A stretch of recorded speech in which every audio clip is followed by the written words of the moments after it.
तर उद्धव ठाकरे आणि राज ठाकरे अस्तित्व टिकवण्यासाठी एकत्र आल्याची टीका मुख्यमंत्री देवेंद्र फडणवीस यांनी केली। तर तुम्ही एकमेकांची मालिश करण्यासाठी एकत्र आलात का, असा सवाल ठाकरे सेनेचे खासदार संजय राऊतांनी मुख्यमंत्र्यांना केला आहे। ज्या पक्षाला निवडणुकीतलं आपलं अस्तित्व टिकवण्याकरता जे काही करावं लागतं त्या दृष्टीने दोन पक्ष जे अस्तित्वाकरता लढतात त्यांनी केलेली युती आहे।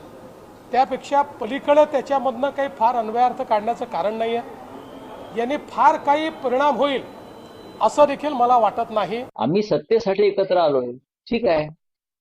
मग तुम्ही काय एकमेकांना चंपी मॉलिश करायला एकत्र आलात की रात्री एकनाथ शिंदे जातात वर्षावर, मग ते त्यांना मॉलिश करतात, मग देवेंद्र फडणवीस ठाण्यात जातात, मग फडणवीस त्यांना मॉलिश करतात, मग दोघे मिळून अजित पवारचं चंपी मॉलिश करतात। हा, तुम्ही एकमेकांचा मालिश करायला एकत्र आलाय का? हे सगळे भ्रष्टाचारी इतर पक्षातले घेऊन तुम्ही काय कोणते दिवे लावताय? सत्तेसाठीच ना, सत्तेसाठी।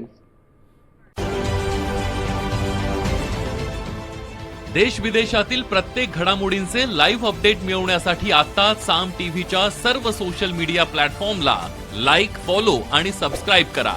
तसंच सर्व नोटिफिकेशनसाठी बेल आयकॉन प्रेस करायला विसरू नका।